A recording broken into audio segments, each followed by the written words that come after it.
Sheila. Thank you so much for coming to our podcast. My pleasure.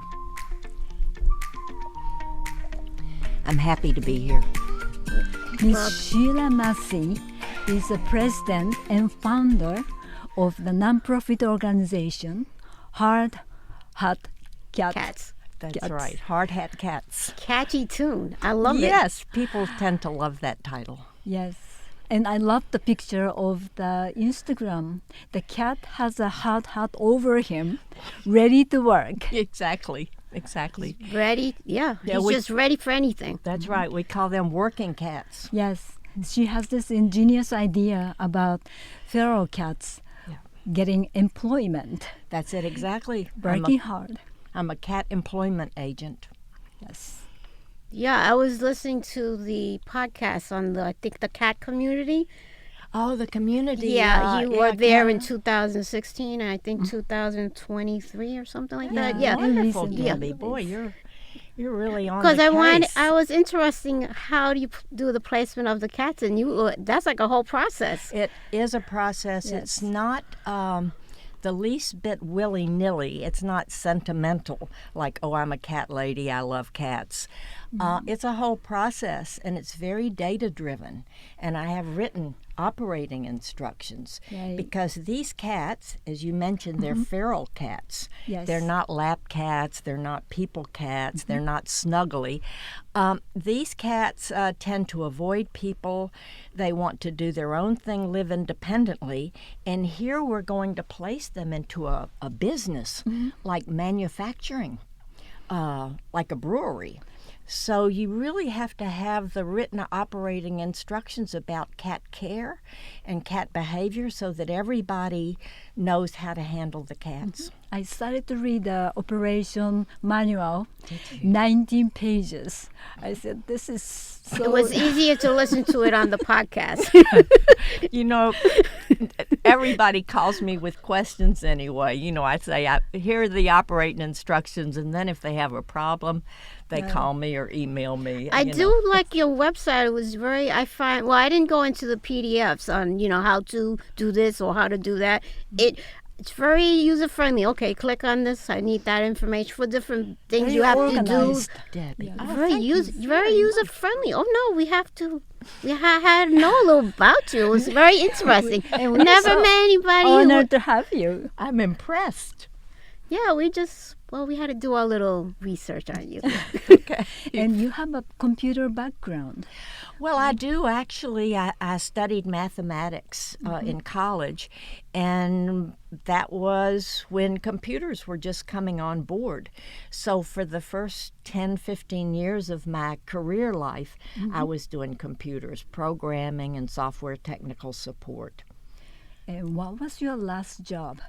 Oh, my last job. In the corporate world. Well, for the last 20 years of my career, I worked freelance independently as a corporate fraud investigator. I did corporate fraud audits, going into large corporations and looking at their operations, but also at their accounting. To find out if there's corporate fraud. There's so many ways people can steal. It's not just money. It could be if you make a valuable product, right? And you've got valuable inventory, so you really have to have inventory. That was a very interesting, niche job, Yeah. And that can involve all types of fraud, It did, because every corporation was different. And of course, I would go in as a independent. In other words, I wasn't part of the corporation. They would hire me independently to look at the operations and the accounting.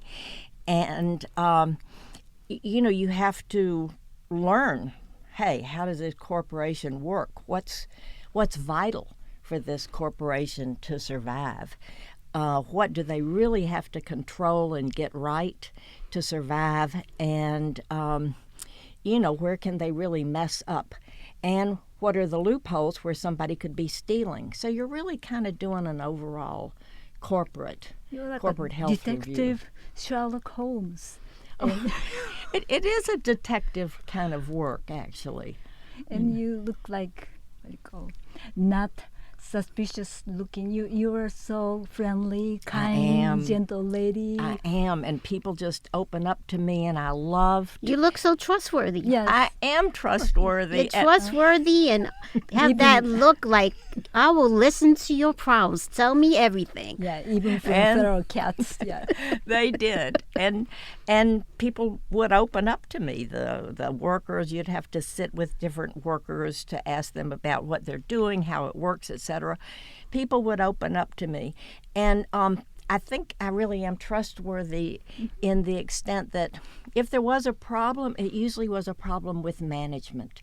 It wasn't well managed. And I just made very clear that it is not the worker bees that are the problem. It's not the staff. It's not the clerical. It's not the staff people. People care about doing a good job. But it was usually the upper management. echelon. So I always made that very clear. I see. So your expertise in the field may be used for your second phase of volunteer or this great adventure or journey. That's such a perceptive statement because I feel like actually having that business background, I feel so comfortable going into a business like a brewery, which is small manufacturing, right? I understand business. I know that these are business people. They have to make a profit. These are operations. And so I'm kind of got one foot in a business world, which I understand, but also help them to You're understand. relatable. You're relatable. You're not coming in like, green. Yep. Your experience, they could tell, okay, I could speak to this lady. She has a business background. Exactly. And I'm sympathetic to that. They are there to run a business, make a profit. And I keep saying brewery or distillery because most of the cats I've placed have actually been in New York City craft breweries. Well, they have these huge bags of grain. Right. A bag of grain in order to make beer, you're buying all sorts of grain and hops and each bag could cost $200. And if mice get into it and start eating the corners of the bag, they have to throw things out. It's ruined. It's ruined. It's really contaminated. It's ruined. Everything has to be pure and clean. Yeah, they must appreciate that you understand the business side of that. Exactly. It's not just sentimental cat lady, oh, I love cats, they're so cute. No. These cats are here to do a job. And even though between us, I do love cats. But that's not what I talk about with the business. You have to love cats. You do. You really do. You do. Majority of people who volunteer, they have the sentimental, the first reason is their sentiment. I love cats. I have this memory with this cat, and I love the whole species. But you have the different, perspective.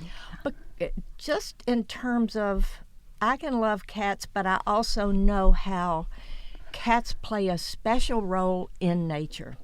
This is nature's solution to the rat problem. When people say to me, oh, it's such a great idea, I always say, well, actually, it's not my idea. It's nature's idea.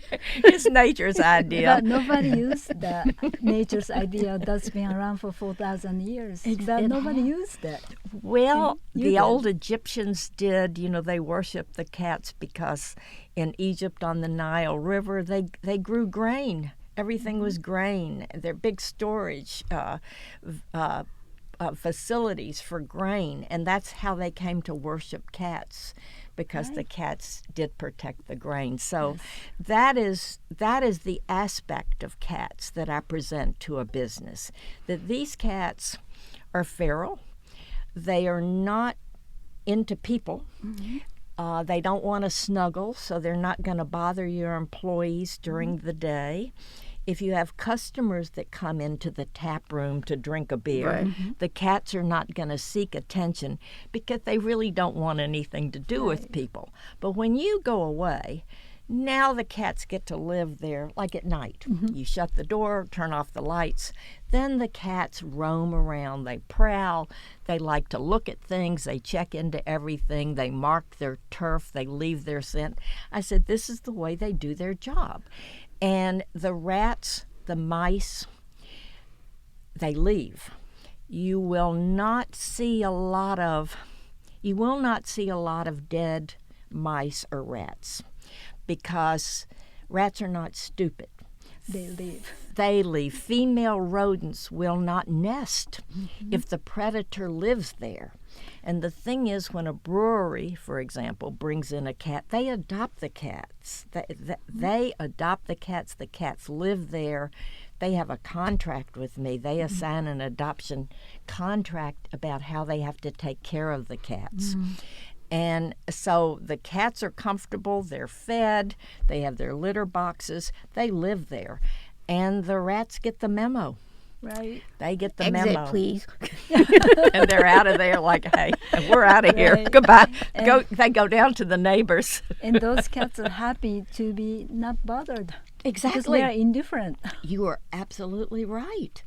Yeah, they live a happy, independent life. I don't know why this method is not globally utilized. I don't know either. I don't know I don't know either. why they want to use all this Rodent repellent, rodent poisons. poisons all over the place. You know, It's so toxic to the environment. it's horrible. You're so right. It's toxic to the environment. It contaminates the soil, and it kills wildlife. Right. If you're a bird, if you like birds, and I like birds too. I'm a member of the Audubon Society, and I give to Cornell. They have a ornithology lab. I love birds, and 84%. The Audubon published a study that dead raptors, these are like dead hawks or owls or eagles, 84% of them have rat poison in their system. That's horrible. 84%. And frankly, I have begged the Department of Health to please consider the fact that cats, like in a housing project, in different situations, like even outdoor cat colonies, that they deter rats, and it's a non-toxic method of really getting the rats out of a neighborhood or out of a housing. If you have the cats there, like I say, the rodents move on. You're right about that, because we had in my building, apartment building, co-op building, we had a resident cat. Yeah. And you never saw any rodents. Now, once in a while, you see rodents running around on the first floor because there's no cat there now. I don't know why they don't have another cat. It Exactly. was because both cats were very friendly. Yeah. Very friendly, because the first one was my favorite. I forgot his name, but he was small, and then he just grew up. I think the residents used to overfeed the cat. Probably. But he was, and like I love that sometimes he was scared the hell out of me. I'm coming to the back of the back door, right? He just zooms, waiting there. Starts meowing. Okay, I'm talking. Do you want to come in? Yes or no? Sometimes he didn't want to come in, and if he's kind of scratchy, okay, you want to come in? Okay, I said, hurry up, let's go. Those cats are They're so smart. to You're be good. feral or community cats. Well, community cats include both feral cats and stray cats that are friendly. They're cats that are out and about in the community, not owned by I see. anybody. So it could be either one. Either I one. see. They sound pretty friendly. They were do. very people friendly. Yes. Were they owned by somebody or? I don't know how they must have got them from somebody, because they weren't wild. Okay. And they were, even when they were small, what they did was they kept the cat in where the super was for a while, right. till they get acclimated. And then he was introduced to everybody, and they said, make sure he doesn't go on the elevator. Both of them knew not to go on the elevator. How does that work? Because I live in a high-rise building, co-op, Yeah. and we have mice problem. rats. Yeah. And they don't know what to do. They are putting more and more rat poisoning. Do they? Oh, that's. They need a cat there. They need a It cat. works. It works. I do have 2 cats it's a luxury co-op building on Park Avenue. Mm-hmm. They adopted 2 cats, and I think this building, if I recall, has 11 floors. Maybe it's 13. Mm-hmm. But they adopted 2 cats for the basement because the residents, it looked like the residents had country homes, and a lot of them did, and probably little mice or something came back with them from the country. I see. Anyway, mice got into the building, and we put 2 cats in the basement, and it's a huge, big, clean building, and the superintendent and the staff look after them, and they don't have a problem anymore. Really? That's My true. building is 33 floor, 261 units. Oh, But That's a huge building. but Yeah. I don't know. Everyone I don't know has about that, issue. but Like we were just chatting over Really? dinner and we see mice running around. that's terrible. And it's supposed our maintenance is so high. So I don't know. Maybe I can talk to your come visit. You can give me Maybe your info, and I could directors. talk to the super or the building manager and see. 33 stories sounds pretty high. I don't know that 2 cats would do it. I'm not even sure how 2 cats Where have do managed they- to. Where do they stay? They stay in the basement, but it's not a tiny little place. It's huge. It's almost like a half a city block, the basement. It's a very large footprint. Wow. It's very clean, and the cats have their own little, in any a basement like that, there are lots of different rooms. Right. They have their cat beds set up in a certain room with their cat bowls, and the staff takes care of them. You know, they're really loved. And apparently they get fed in the morning, and then both cats run off to go check things out, you know, and they don't even, the staff doesn't even see them during the day. That'd be They like to great. run around, look at things. They find their little niches for sleeping. But when I've called to check, they still don't have any more mice problems. That's And I have to tell you, incredible. I think it's incredible it's a good too. deterrent. Yes. It must go up through the HVAC system. Maybe the smell of the cats must go through because I did not anticipate that the cats staying in the basement would do that good a job. So I'm even It's surprised. amazing. I'm surprised. Yeah. How much did I ask you? You said you owned dogs before? I think I've read. Yeah, I had dogs. I had old English sheepdogs, and I really always thought I was a dog person. And back in the 90s, somebody asked me to take in a little black kitten, and I said, no way. I don't even like cats, you know, no. And they begged me, and I said, all right. And I just fell in love with that cat. It was such a funny, smart cat. And so I fell in love, and now I'm a cat lady. The Are rest you is from history. New York? No, I'm from Memphis, Tennessee. Oh, I see.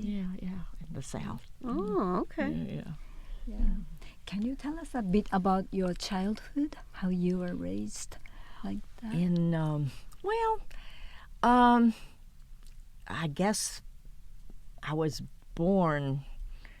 Animal lover? No, we did not have pets growing up. It was only after I left home that they finally. That's amazing. We didn't Wow. have pets. No pets. No pets. And after I left home, after I finished college, then I left home to take my first job, the computer stuff. And then they brought in a Scottish Terrier little dog. But I wasn't really raised with animals. I was raised playing a lot of sports and playing outdoors. I ran track. Oh. I played softball. I You love look very sport. athletic. Ath- Still. Yeah, Yes. You were happy being outside. I loved being outside, and that was just back in the day. You know, you really played outdoors a lot more. You didn't have your cell phone or your tablet. Right. It was all about outdoor games. So I went to school. It was a typical thing. The emphasis was always on education, do your homework. I went to all-girl Catholic school. My mother was a Catholic.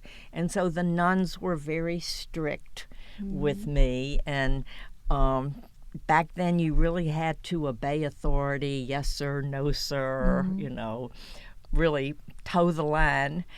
And so I did what was expected. I went to school, got my degree, and have always worked. And I guess I can't imagine full retirement.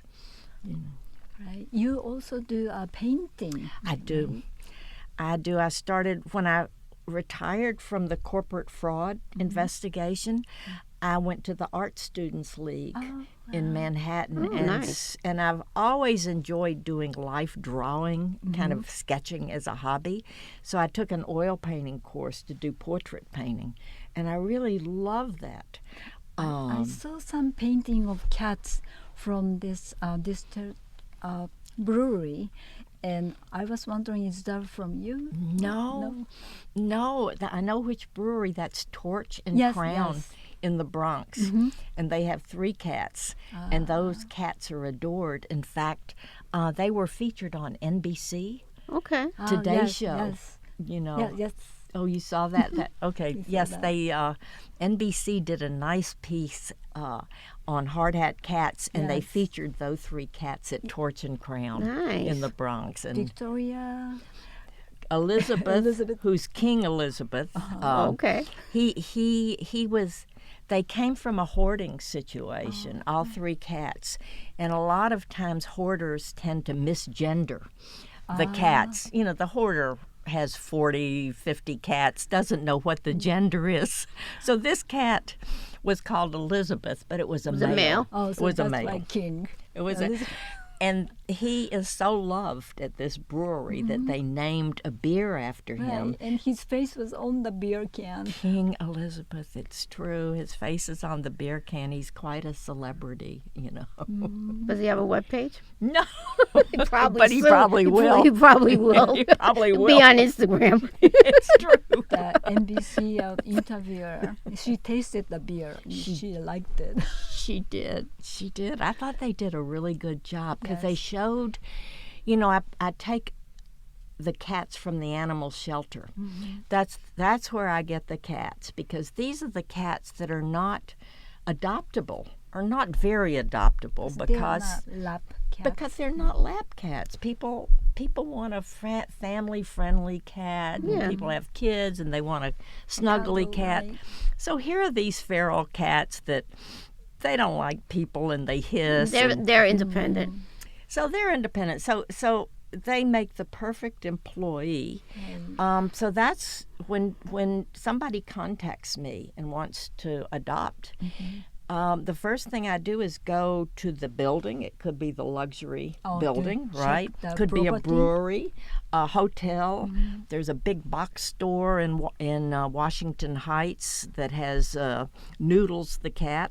So I go to the place and I check it out to make sure it's safe, and what are the entry points and the exit points to make sure the cat can't get out, and that what about the safety aspect? What about hazardous waste? If they're using rat poison, they have to clean it up before they get a cat. So once we kind of get all that established, then I deal with the animal shelter. Animal Care Centers of New York, ACC. That's the city animal shelter.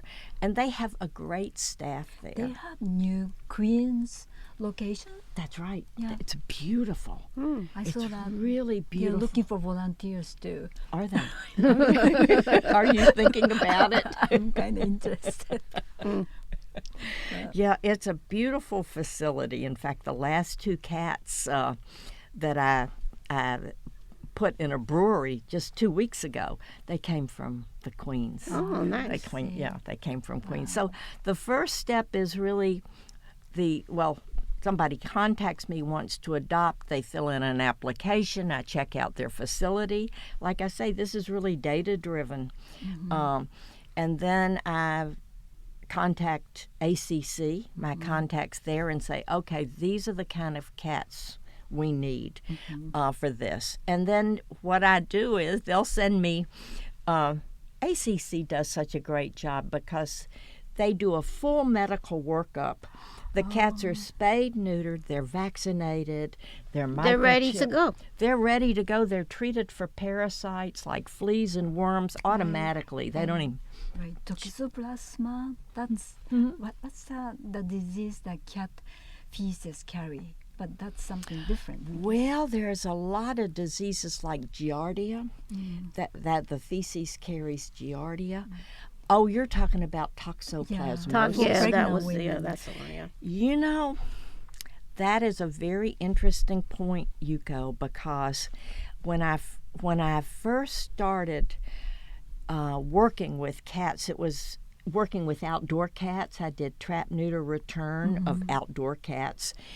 And one group of cats was in a community garden, and the community garden had pregnant members and also a couple of people with HIV. You know, they had immune deficiency. So they wanted me to be sure about toxoplasmosis. I said, I'll look into it because I thought this could be bad, having the cats in the garden, you know, where we feed them and shelter them, they'll stay in the garden. You know what I found out? It's amazing. A cat only, you know, if a cat eats a mouse or something that has this toxoplasma parasite, it's a parasite, for the next 2 or 3 weeks, the cat's feces has that parasite in it. Ooh. After that, never again. If the cat eats mice, anything, the rest of its life that has that parasite, their feces never. They must build some type of immunity against it. It's a very short window. Yeah. Yeah, only 2 weeks. Because even if they're in contact it a second or third time, they're immune to it, looks like. I guess so, because, you know, we hear about cat feces and they say the cat is the host of toxoplasmosis. That's true. But 2 things. Number one, the cat has to eat something raw. If you have an indoor cat and you're feeding it canned cat food, it's never going to get toxoplasmosis because the food's not raw. It's cooked. It's cooked. So to get toxo, the cat has to eat something raw. It has to be the first time in the cat's life that it ate something that had that parasite. For 2 or 3 weeks, the feces has the parasite. After that, never again. So for you to get toxoplasmosis from cat's feces, you have to time it just right. It's amazing. The window is so limited. I was so shocked when I was reading up on it. And the CDC, the Center for Disease Control, they keep warning the biggest source of toxoplasmosis is fruits, vegetables that are not washed properly, and meat that is not cooked clear through. The CDC calls toxoplasmosis a foodborne disease. Not the cat-borne not a cat-borne disease. It's not a cat. Your greatest risk is in your kitchen for getting toxoplasmosis. So if they you're tell not you to washed, cook like pork well, and wash those vegetables, your fruits and all that. Corrected, because we've been accusing cats for the longest time. That's what I thought. It was mostly their cats spreading it around. On my website, under the tab for guidelines, there's an article I wrote for toxoplasmosis, and I tried to pitch it to the New York Times, but nobody, and other things, but nobody published it. But it basically says the risk is in your kitchen. And it's terrible for people to keep talking about cats because people are at risk all the time. If you really want to protect people, you need to let them know where the risk is. Yes, it's foodborne. Oh, I see. Because interesting. the pregnancy book, they always have toxoplasmosis and accused cats. And if you look on the CDC website, it says there is no reason, there is no reason for a pregnant person or an HIV positive person to not have a cat. Wow. Cats are not a threat to you. Oh, that's on the wonderful. CDC website. Yeah. So I was shocked when I read all Those of are the this. people that need those pets, Well, they for do. comfort and, They do. because they feel so alone, Yeah, it's true. and they're suffering already, Yeah. Absolutely. So all Absolutely. those pregnant women, they're avoiding cats all the way, and it's more. It's really wrong. It's really wrong. And if they have an indoor cat, like I say, that they're feeding cat food to from a can or dried food, that cat's never going to get it anyway. Talk about misinformation. There's a lot of Yeah, misinformation. there's a lot of misinformation, and it's shocking when you start researching something, what you find out. Sheila, you must be very busy. I don't know how you recharge. If you need to recharge. I like to sleep. I'm a good sleeper. You're a good sleeper. I do sleep well. She takes care of her health. That's good. She takes care of I'm her lucky. health. Some people don't sleep well. I'm lucky. Oh, Yeah. okay. That's like reward for your hard work. Yeah. And, and I like to do modern dance and Oh, that's good. still stay active. So things like that Do really you help. still take classes for the art? I do. I do take classes at the Art Students League. Yeah, twice a week. That's 57th Street or something in. Absolutely. Yeah, 57th near Broadway. It's a wonderful, wonderful place. You can take a class a month at a time. Oh, You take it for a month, and if you think, well, I'll try something else next month. Oh, that's a good. it's Not so wonderful. much, commitment. Like, Commitment. you can No, try. It's a short-term commitment. Short term. And it's been around for a long time. A couple of 100 years, or Yes. 150, I think they're going to celebrate. Yes. Wow. I wanted to ask you, do you have cats yourself? Well, I'm down to one now, Jelly Bean. I have one cat, Jelly Bean, and she's 14. And I was living in Switzerland part-time during COVID because I was married to a Swiss, and I still have a lot of Swiss connections and family there. So living there, I just did not accumulate extra cats, and I had older cats that have died off. So now I'm down to one, Jelly Bean, and Jelly Bean is here with me. Oh, I was Yeah. just curious because you are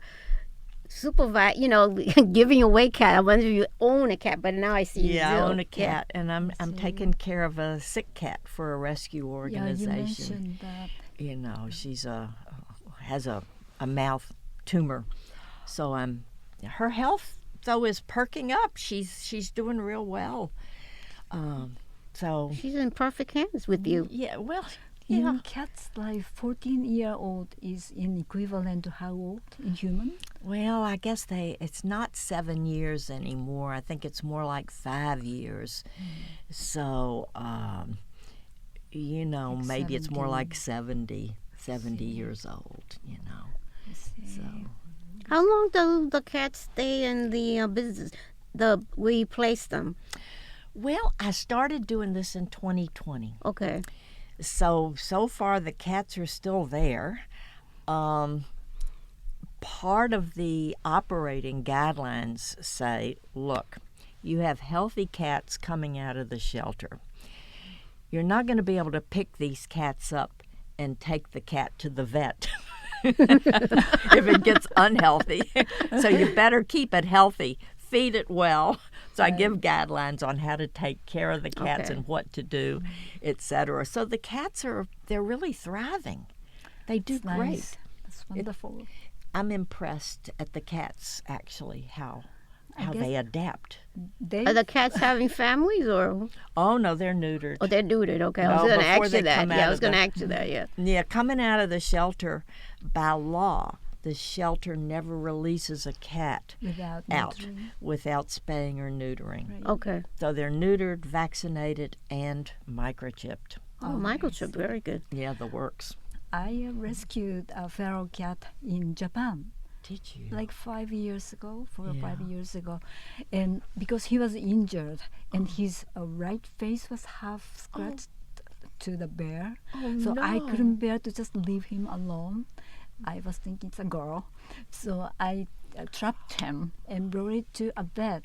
But I think what I did was TNR without knowing the word TNR. Yeah, you were doing it already. I was doing it. You were doing it. So he still comes to eat. My family has been eating and feeding the cat. So he stays. So you did return him outdoors. He wanted to be outdoors. He wants outdoors, but he visits to eat. Oh, he's got the perfect life. We are his kitchen. Oh, that's wonderful. And he wants human contact. He'll seek you out. He really doesn't want to basically it's feed me now, Feed go me now, away. okay. Feed me, lady, now go away. Leave me alone. Leave me alone. I Just have, put the I food have place to go. So. Exactly, places to go, people to see. He's not going to be one of those cats that you're going to be like in New York City or in the cat stroller or walking the cat. No. We are like, oh, he's here. Like he's a king. And he can't care. That's so funny. That's great, Yuko. Yeah, that's perfect. And I think sometime if it's a safe place, that's a perfect life for the cat. Because, if it's a dangerous area, that's different. But if it's safe and they have an outdoor shelter and a reliable food source, that's a wonderful life. There's a cat colony nearby. But he didn't belong to the colony. No. So he didn't have any place to go back to except the nature. So he goes back to the mountain. When he's hungry, he comes back, eat the food, and he goes back. Cats are very intelligent. So very smart. intelligent. And my mother says, he's very happy there. He doesn't have to stay with us. He makes his choice. He's autonomous. Yes. He chooses. Yeah. Is there a favorite place you've worked with, placing the cats? Oh. You mentioned prison, too. Well, prison, yeah. There, when I was doing Trap-Neuter-Return, before I started hardhatcats, this was up in Washington Heights, and I started in 2008 in my neighborhood. There were a lot of stray cats, and they were churning out babies, etc. So I learned how to do Trap-Neuter-Return, and there were pockets of cat colonies, and a block away was a prison, the Edgecombe Correctional Facility. And this prison, I can't tell you how wonderful they've been. I saw the cats roaming around on the prison property. So I went up and I knocked on the prison door. And they open up all of these heavy doors, like 3 doors you have to go through. And so I introduced myself, Sheila Massey. I live in the neighborhood. I see you have cats. I do Trap-Neuter-Return. I can get these cats sterilized, vaccinated. If I put them back, you won't have rats on your property. And, of course, there were a lot of rats in the neighborhood. New York is wall-to-wall food. That's why we have so many rats. A rat only needs like 1 ounce per day. So there are rats all over the place. So I said, if I'll put the cats back, but then we have to feed them every day so they stay put, otherwise they won't stay. Winter shelters. Do you know the prison agreed? They are just I didn't ever think I would meet so many nice corrections officers. You don't really think of a correction officer. They look so unapproachable. Yeah, guns and everything. And then they end up such softies when it comes to animals. Softens up the image. Yeah, there's another side to them, Maybe they're tough guys part of the time, but they really are softies when it comes to taking care of the cats. They have and to have feeding that the tough cats. guy persona on the job, but That's off the part job, of their job. I'm a real cat lover. I love cats. I'm In a childless cat man. Good idea, yes. I forgot if it's Instagram or whatever. I saw those prisons. They allow the prisoner with a good behavior. allow them to have a cat. So each prisoner who are given the privilege to take care of the cat, they work very hard to get the privilege.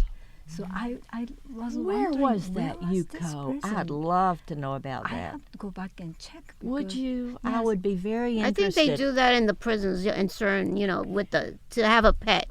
Yeah. Like they have to earn the privilege. Yes. They have to earn those privileges, and then they give them a pet, and I think they could keep it in their cells too. I Yes. think, if I remember Becomes correctly. the companion pet. Yeah, I'd love to know more about it. Every once in a while, I'll see something about prisoners grooming dogs or grooming cats, and I think this is such a great idea because it's kind of rehabilitation Yes. for every. It gives them a responsibility, somebody to Right. care about, It and does.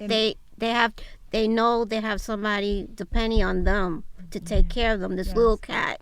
Yeah, It's so much so nicer true. than Yeah. fighting Really is. for the territory of gangs. They are fighting for the privilege to have a cat. Different kind of fighting. And the cat's not gonna argue with you. The cat's always gonna love you. No, they Yeah. just love you. Yeah. If it trusts you, you're Yes. right. Yeah, yeah. They form a bond, yeah. If the bond is agree. made, I think we feel very lucky because cat chooses people. It's very true, doesn't it? Oh man, you just feel so privileged when a cat chooses you and says, "Yes, you're my human." Yeah. It's a big deal. It's huge, Unlike dog, I mean dogs are loyal. and She's a they dog are- lover. I have a dog. Do you have a dog? Okay. That's how I know Jason, because our dogs were friends. Oh, I didn't know that. Oh, okay. So when Debbie asked me, so where's the Jason's bio? I said, oh, I have no bio. I only knew him from a dog park. Oh, okay. I thought it was one of her neighbors. No, he moved, I think. Oh. But people knew him because he was helping people. He was resuscitating the dog what was attacked. The smaller dog was attacked in the dog park inside. Oh no. And he was mouth to mouth resuscitating the dog. Was he? So He that's- never told me that. That's him. And That's beautiful. he rescued the Shiba Inu. And he came to the court for my dog, when my dog was accused for attacking Oh, they accused your back, dog? for attacking back. Really? And this other dog was really happy at him. Oh my goodness. And there was no major injury, but the owner decided to sue me or sue my dog. Oh, you go. And Jay came as my dog's character witness. Oh, so he came to the court. Yes, he went to the court Oh, for that's the dog. That's wonderful. I tell you, he is dedicated. He's fierce as an animal lover. You know, he really protects the animals. And he was one of your early employer. As a matter of fact, when I was doing Trap-Neuter-Return of really outdoor colonies in my old neighborhood, there were two cats that started to get really friendly with people, Mr. McGee and Samson. And that can be a little dangerous because what happens is they start trusting people and they think, oh, people are great, I love people. And Mr. McGee and Samson, when people would come out of the subway, the cats would kind of walk them down the street, like walk them home. They knew they the got too different. friendly. Yeah. They got super, super friendly. And just about that time, Jay had decided to take in some rescue animals into his bar. He had the Rawhide Bar in Chelsea, and this was a very famous leather bar. And it was kind of considered for gays, but it was for gays and straights and everybody. And Christine Quinn, one of the speaker, the New York City speaker, she used to go there. So this was a real casual, easygoing hangout place, pool tables. He brought in Samson and McGee, and he let them have run of the place. And so they were not only good mousers because there was the bar and under it was the basement, right? But they really were loved as part of the bar scene. They'd walk up and down the bar, and if anybody complained, Jay said, well, there are other gay bars in Chelsea. You can go there. If you don't take the cats, you're not welcome here. This is their home. This is their home. So they were really my first working cats, although this was like 2012. And I hadn't formed hardhatcats, but I learned through the outdoor cat colonies, and for example, in the Rawhide Bar, if you have cats, you don't have rats. That was it. I started doing Trap-Neuter-Return to help cats so they would stop breeding. But as a side effect, I saw how effective they were at keeping the rats out of my neighborhood. There were, like I said, about 3 or 4 different colony locations within a couple of block radius. We did not have rats. And the neighbors were so grateful because they could walk home anytime, day or night, and never see a rat. And this was Washington Heights. It's not an upscale neighborhood. Yeah, I just remembered now. There's, for the last few years, it's near my parents' home in Flushing. Yeah. It's right off Main Street. They have, like, right by the fire station.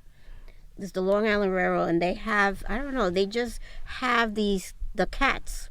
There's like 6 of them have their own homes. Oh, okay. And they feed them at night. The people in the neighborhood feed them. Perfect. So they roam wherever. Yeah. And that's right, because I have never seen rodents running around like at night, doing their thing. Because I've come from my parents' house and I never. And it's late. Yeah, it's like 9 or 10 o'clock sometimes at night when they want to run around. Exactly. There. And there's a lot of food around there because that's in right in Flushing, right there in that whole area. Yeah. Restaurants, food. Exactly. Supermarkets, you name it. People and the people have we have the carts now. You got the little mini carts outside. Everybody have to make a living. So sure. But I never see any. Exactly. And the cats all hang out there. And they don't leave because people are feeding them every day. Once the cats know that they're going to be fed every day, and it's reliable. It's like 4 people that I know is like the same people come, about 4 or 5 people. They come at the same time, and they talk to them, and they just sit there and. That's perfect. That's interesting, yeah. No, it's really exactly the way it works. Yeah. That's exactly my experience. And what's nice is that they all have their own little house. Each one has their own little cat house. Yeah, there's like 6 cat houses all next to each other. So they have like their own little house. And they won't leave. In other words, cats they're smart. They're opportunists. They know they get food and shelter there. They're going to stick around. They're not, and of course they're probably spayed and neutered. Yes. So they're not roaming in order to find a mate. So they stay put, and then the rats, like I say, the female rats won't even dream of nesting around there anymore. It's just I haven't seen them having any like babies or anything, so they must be neutered. Yeah. They must be. How do cats survive the severe winter? Well, exactly what Debbie said. These little shelters, depending on how they're made, or even not depending on how they're made. If you keep a cat out of the wind and the wet, the wind and the rain, in a sheltered place, they do very well. What we normally do, like Trap-Neuter-Return, is we actually use styrofoam shelters. There are these big fish boxes, these boxes that fish come in. They're long styrofoam boxes, or Omaha steak boxes, or go to Home Depot, styrofoam box. You cut a hole in it so the cat can go in. You put some straw in there, and with their fur and the straw, it heats it up. They do great in the winter. It's unbelievable how on the most frigid days in January, February, they come out in the morning, full of energy and you see them coming out, Yeah, they feel great. Because they're like in the ones in Flushing, they're in little dog houses. You know, they look like dog houses. So it's a nice sturdy structure for them. Exactly. There's one place nearby. We have 2 high rises, and then there's a little like nature going down, and the cats were mixed with raccoons and how do you call the skunk? Oh, yes, skunks too. Yeah, skunks too. Yeah. And sometimes I see rodents too. Nice. They are all together because people feed the place all the time. So I feel bad for cats in the wintertime. They are just freezing and there's no shelter for And them. this is in New York City or in West New York, New Jersey. West New York, New Jersey. Well, what you point out is very, very true. You can have cats, rats, and raccoons coexisting together. Really? Well, like Yeah. if with Trap-Neuter-Return, you know, you've spayed and neutered the cats, they're not looking for mates.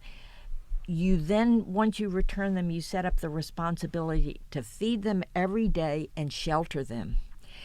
It's very different from outdoor situations in West New York or even in New York City. We have wall-to-wall food in New York City. Like you mentioned in your neighborhood, it was the same in Washington Heights. There were restaurants, there were grocery stores, there's bags of garbage, apartment buildings put out those big old black bags, etc. The cats, the rats, and the raccoons were all at night. You'd see them all foraging. They kind of coexisted. There was plenty of food. They didn't really have to fight each other because there's food all over the place. But it's very different once you set up a managed colony with a feeding station where you feed the cats every day, like the people you mentioned in the neighbor. Feed them every day. They have their shelter. Then they stay put. They're not running and roaming and foraging anymore. When they stay put, that's when the rats leave. It's hard to explain to people. Yeah, you can see cats and rats coexisting in the city with raccoons and everything because there's food sources and they're coming and going and looking for food and plenty for everybody. They coexist. Not controlled. But the cats are roaming, they're foraging here and there, but they're not really staying put in that place. And that's a very They have to have a different- presence, I guess, what you're saying. that presence Constant and presence. marking their turf and leaving their scent in a particular location, that makes all the difference. I see. It makes all the difference. Yeah. Wow. Sheila, in your organization or your movement, is there any way that people want to contribute? What kind of help do you need if you need anything? Well, some hands-on help would help me because every placement involves a lot of hand-holding. Like the cats that I placed 2 weeks ago in a brewery, they would like to use a trail camera that I have. They're ready to release the cats, you know, to start roaming around, and they want to watch them. So for me to get the camera there, it's going to take me a couple of hours. Also, money helps because I spent about $80 buying. They're each $80 a piece. I bought 2 cameras. Okay. Oh, the These are like cameras trail cameras that you can put, like if you have a at night. if you have a cat in a brewery and you're just releasing it to start roaming around and you want to see what the movements are. And I've placed cats in 2 gardens, 2 community gardens. And one of the cats, they just never knew whether she was showing up or not. They found out she showed up at night. So those cameras help. So, you know, there are expenses, and I don't charge a fee for what I do. I do what I do pro bono because mostly I think of myself as a matchmaker. Somebody wants to adopt the cats. I put them through the process, the application process, the contract process. I work with the animal shelter. So I feel like I'm a big matchmaker or a cat employment agent. Yeah. And I say, look, if I run into expenses like sometime the brewers or a new adoption place might want a starter kit. They say, what do we need? What do we need? And I said, look, I can bring a litter box, a scooper, some litter, some food to get you started, because these are business people, not cat people. So I said, but I'll ask you to reimburse me. I don't want to pay for this myself, right? So I try to keep it where I don't ask for a fee. And just ask people to reimburse me, but there are always incidental expenses. Right. There's always something. Transportation. Transportation. Yeah, transportation. Yeah, sometime if I'm carrying a lot of stuff, I might have to get a taxi or call a Lyft or something. Right, if you have more than 2 cats. Yeah, yeah, exactly. And carry them. And then sometime a cat will not be settling in well, or their startup problems. So I may bring something for the cat like valerian. Have you ever heard of valerian? No. Yes. Valerian is is something like that you were giving after you visit? I saw you giving leaving a small nibble in the property, maybe not. No, that was probably treats, but there are ways to calm a cat down. Like valerian is something you can buy in a drugstore. It's an herb. It's an herb. And if you open a capsule and the valerian powder, you sprinkle it around, it calms them down. It smells very weird to people, but cats love it. Also, there's another comment that is kind of made from cow's milk. There's Dr. Bach's Rescue Remedy, which you can buy in health food stores. So sometime if they're just headaches and problems, I just go, and sometimes it's just easier to do it. And I don't nickel and dime them for everything that comes up. Sometimes it's just easier to get the job done. Right, Do you know what I mean? City funding isn't there. So there's a donate thing on the website with, I think it's on the About page. It says if you want to donate, and it gives a PayPal. Okay. So I haven't, a lot of people say you should charge a fee. You don't even know what to charge, I don't even know what to charge. Matchmaking for human, a very expensive business. It probably is a human matchmaking, right? I guess for transportation you should charge for. Maybe for that in the future, because that adds up. Yeah, it does. Mayor Adams, he can donate his agency. The city can help with the funding. Can they? It's just so funny because I try to only use money if I have something particular to buy. If I ask for fees, I would probably give the fee to if I needed money to buy a piece of equipment, great. But otherwise, I would probably give it to animal care centers, animal care and control, or, donate it. I'm not going to, use it for myself, that's for sure. And it's just hard to know when equipment needs come up. Mostly I try to take a subway, but I'm getting old. My birthday's next month. I'll be 80. Oh, you look very good. You're 80? No. I'll be 80 next month. So that's keeping you young, all this. So You're October? October 28th. 28. 28. Oh, so I do feel, that is a consideration, that all this schlepping around and subway in it and all of that gets a little much. I feel the difference. So anyway. You look great for 80. Well, thank you. You look very good for 80. No, well, thank you. Super. Thank you. I guess it's the cats, The cats are keeping you alive. Yeah, they young. are. All that cat hair all over me. Maybe it They're has a keeping special. you young and youthful. Yes. It's true. They're loved. And keeping you don't smiling. express that. Well, you've got to do something worthwhile, don't you, that you feel committed to, I think. But It's that- true. That's your passion into action.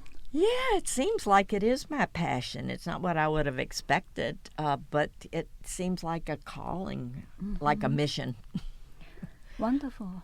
So, I'm just kind of following that signal and going with it. You're amazing.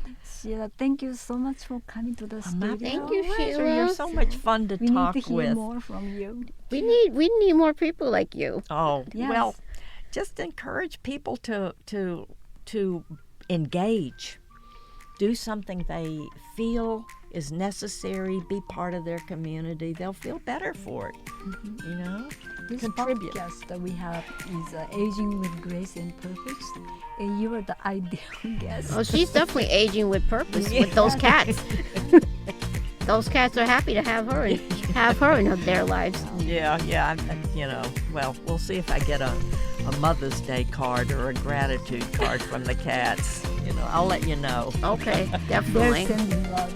And let me know about the prison.